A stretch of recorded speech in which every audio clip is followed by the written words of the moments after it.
The wildfires in Alberta have been devastating for many people, including me and my family.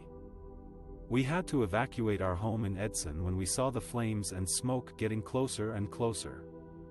We didn't have much time to pack our belongings or say goodbye to our neighbors. We just grabbed what we could and got in our car. We drove for hours, trying to find a safe place to stay. The roads were crowded with other evacuees and the air was thick with ash and dust. We could see the orange glow of the fires behind us, lighting up the sky. It was terrifying. We finally reached Edmonton, where we were able to find a shelter at the Expo Center. There were hundreds of other people there, all in the same situation as us. We were grateful for the food, water, and blankets that were provided by the volunteers and staff. But we also felt anxious and uncertain about our future. We didn't know if our house was still standing or if we would ever be able to return. We didn't know how long we would have to stay at the shelter or where we would go next. We didn't know how the wildfires would affect our health, our jobs, our community, and our environment. The evacuation orders have turned our lives upside down. We have lost so much and we don't know when things will get better. But we are also thankful for the support and kindness that we have received from strangers and friends. We are hopeful that one day, we will be able to rebuild our home and our lives.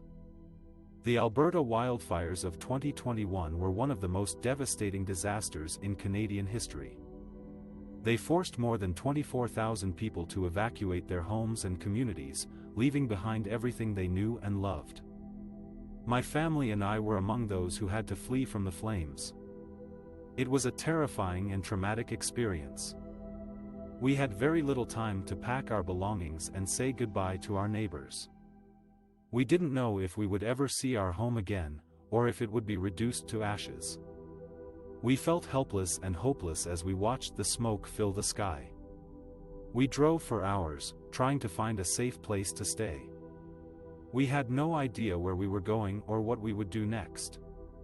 We felt lost and alone.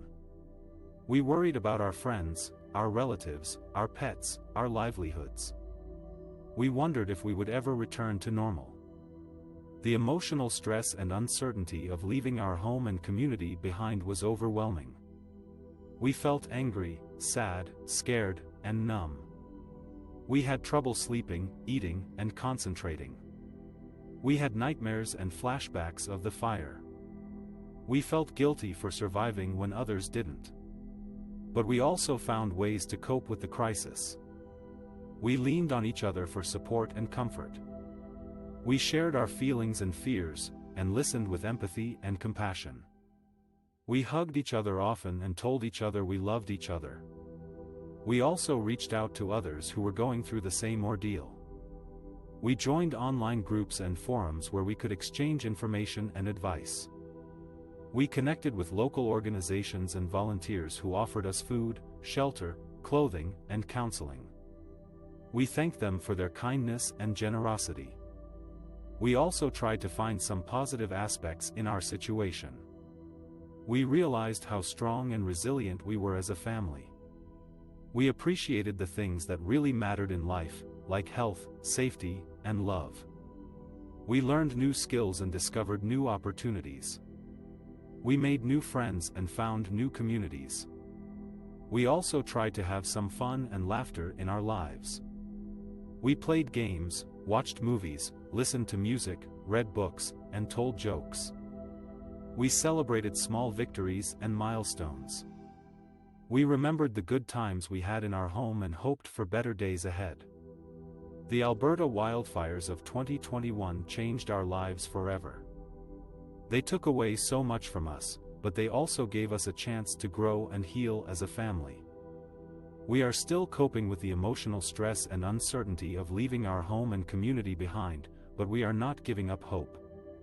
We are grateful for what we have, and hopeful for what we will have.